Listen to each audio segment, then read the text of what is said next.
on AM 660 The Bear, Minnesota Sports Station. Mark Lewandowski, Mike Carr, now joined by the conference's leading receiver, Josh Bungum, and out of Painesville. Congratulations on what has been a solid season. I know it's one you want to keep moving. You've had two different quarterbacks.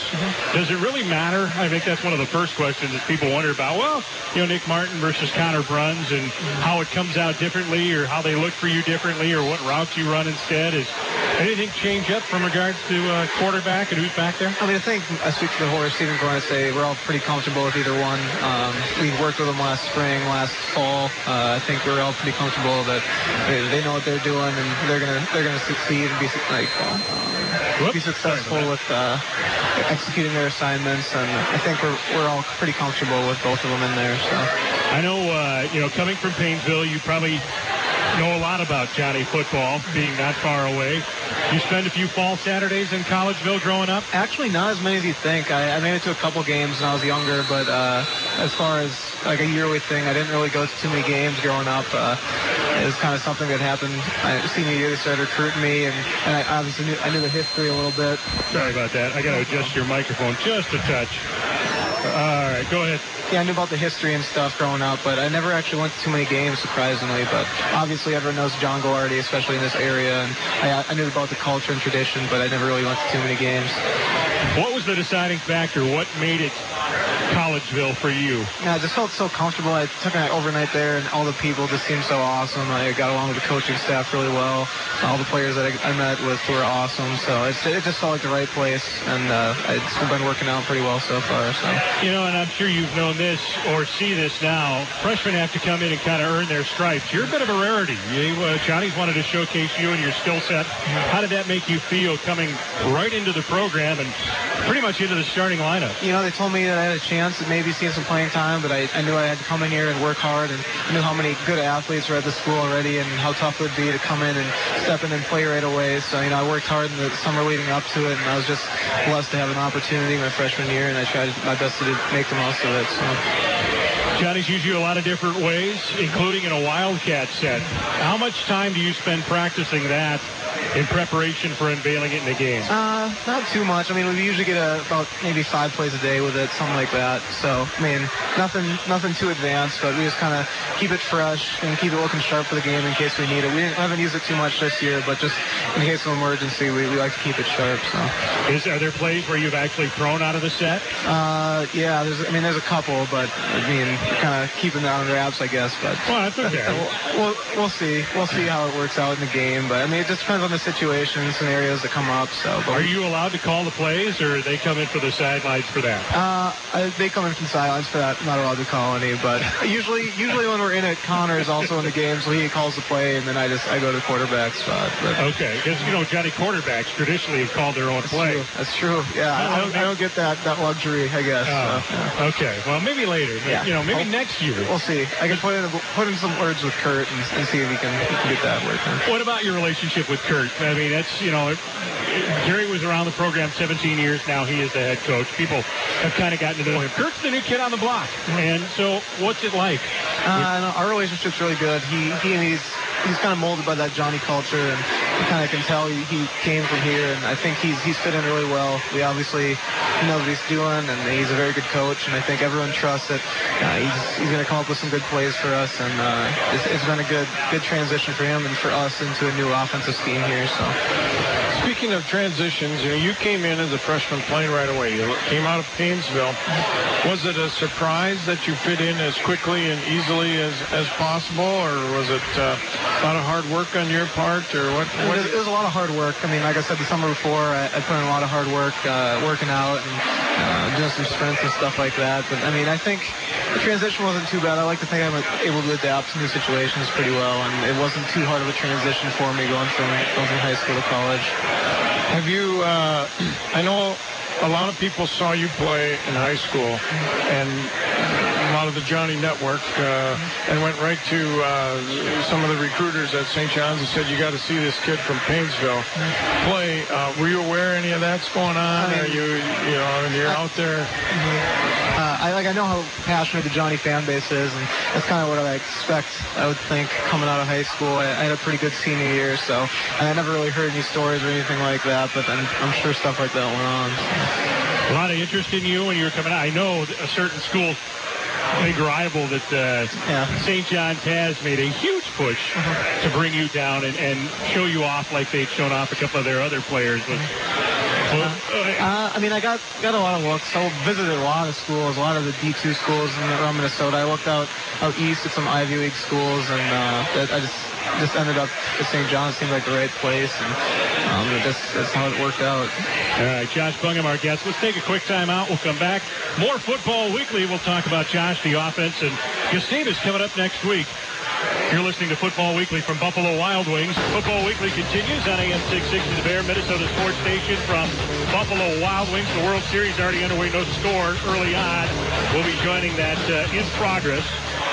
May not happen right away, but we'll effort to get the World Series on at the top of the hour as we run things from our satellite studio here at Buffalo Wild Wings. Josh Bungum, outstanding wide receiver for the Johnnies. 5'9", and let's see, you're listed at 170 pounds.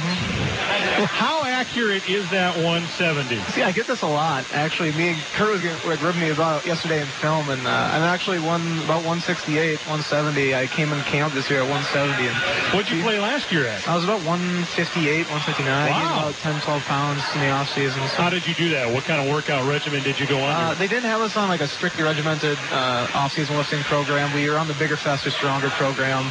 It was pretty general lifting program. That's where you do limited reps, but you do a lot of sets or 3 sets. Yeah, there's a little more complex than that, but that's kind of the basic framework of it. So. All right. Yeah. Well, go ahead, go into it if you want. No, that's fine. It's fine. It's a pretty general lift. It's a good workout though, and it obviously worked for an off season. So. How much running do you do? Sprint work or just form running? Do you spend much time on that? Actually, in the off season, me and another kid from Painesville plays at St. Cloud State now. We ran some sleds behind us, ran some stairs, stuff like that. Kind of work like the quick twitch muscles in your legs, and that's the most of the work I do. I would say is doing those type of sprint work. Let's talk about the classroom. You're a sophomore, so you've got plenty of time to get classwork done and choose your route at St. John's. But what has started for you? I'm in global business leadership right now. I'm thinking I'm going to minor in econ, but I haven't officially added that tag yet. So I'm in a couple business classes right now. It's going pretty well, and I think that's the area I'm going to move forward with. All right. What has made you get into that? I don't know. I've always liked working with people, and I think that's kind of where that stems from. I like working with, I'd like to work with coworkers and fellow employees. And I think that's kind of where that stems from. Well, you have a lot of people who like you. You've got a table of 8 to 12 here that have come out to Buffalo, which we appreciate. Mom and Dad heading things up. And, so how much does that mean? And the Painesville is not very far from Collegeville. So you get a lot of fan support. Do you hear from a lot of those people? Yeah, I've actually had quite a few people at the games this year. A lot of them come. I don't even know they show up, and they come and stop by, say hi after the game. It means a lot. My support group is pretty unbelievable, and I have a lot of people come to the games and support me for stuff like this. So I'm pretty blessed to have that in my life. No doubt. Exactly. I think he sets the record for the largest entourage over there. Let's wave to your crowd over there. Yeah. He's turning a little Johnny Red, but I think he can handle it. I think he can handle it. So, obviously, born and raised Painesville? Mm-hmm. Okay, yep, so born and raised. So they're very proud of you, which is obvious here, which is good. And that's important. For sure. What kind of goals have you set for yourself this year? Any personal? I know most of them are team-oriented. Yeah, a lot of team-oriented goals. Our goal coming in is win the conference, make it to the playoffs the first time in a few seasons. I always set pretty high goals for myself coming in this season, like get 1,000 yards receiving, stuff like that. Going for like 100 catches, 1,000 yards, goals like that. But the team always comes first, and the fact that we're 6-1 right now is obviously the most important thing. And hopefully we can move forward and keep playing well. in the offense, we run a lot of, either it's jet sweeps, you get the ball on that on a running play, the slip screens, you've gone deep a little bit over the middle. You ever worry about going deep over the middle like that? There's always a safety.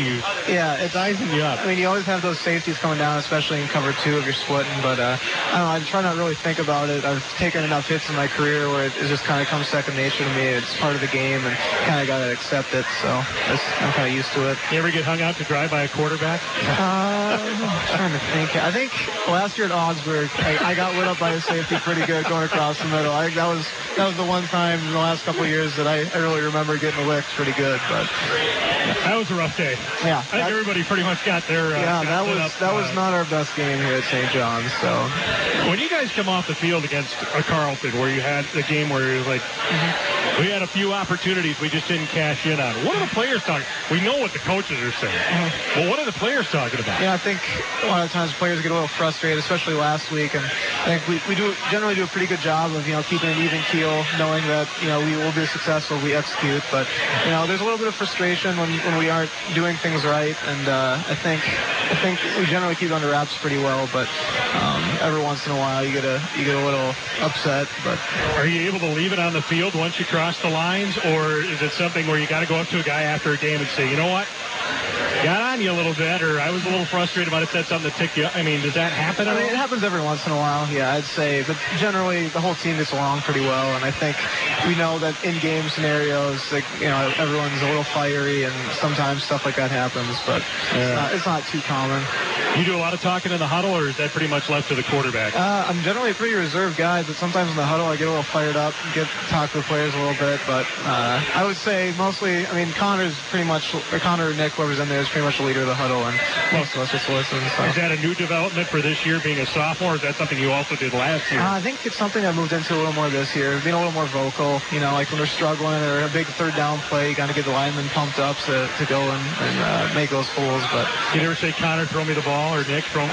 No, not quite that directly. You can always put in a little word saying I'm open across the middle on this play or something like that. But sure, every wide receiver wants the ball. It's true. That's true. All right. Nothing wrong with that. Yeah, I know. I used to play quarterback, so I've gone it the other way around too. So. Yeah. You'd rather be the receiver. Yeah, for sure. Don't get yelled at quite as much. Josh, quick question. Did I hear it right? Were you involved in the interview committee with the coaching change? Were you part of that? Or I wasn't somewhere in the process. I wasn't specifically. They had the whole team. We had a team meeting, and we all talked it through. And thumbs up or thumbs down, depending on the candidate. We gave them options and what we like and stuff like that. But okay, that's good. Nothing too specific. So. Okay, I was just wondering what your part in that, or how you felt about that, how that whole process went, and how involved the team was in the process. Yeah, I think they did a good job. They involved the team. They got our take on things.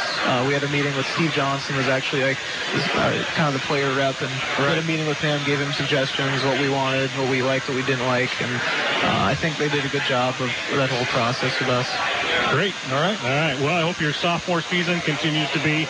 You've moved up. You're now, and I should have pointed this out when you came on board, I think you had 7 receptions. You're now at 101, which puts you at number 15 all time in Johnny football history in just 2 years, and we still have 3 games left. So let's say you average 7 receptions, which is what I think roughly you're averaging. So you're at 122. That would put you into the top 10. Ahead of some big names.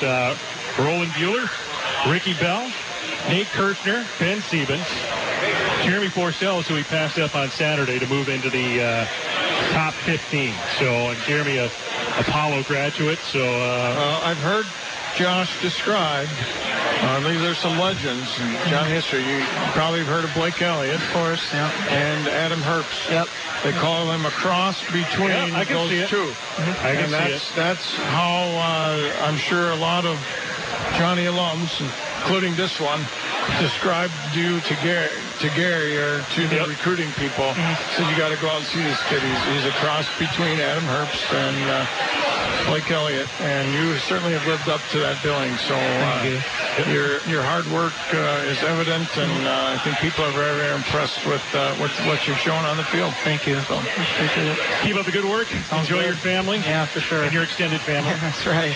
Thanks, Josh. Yeah, thanks for having me, guys. All right, nice job. Good job, Josh. Josh Bungum, our guest here on Football Weekly. We're back talking.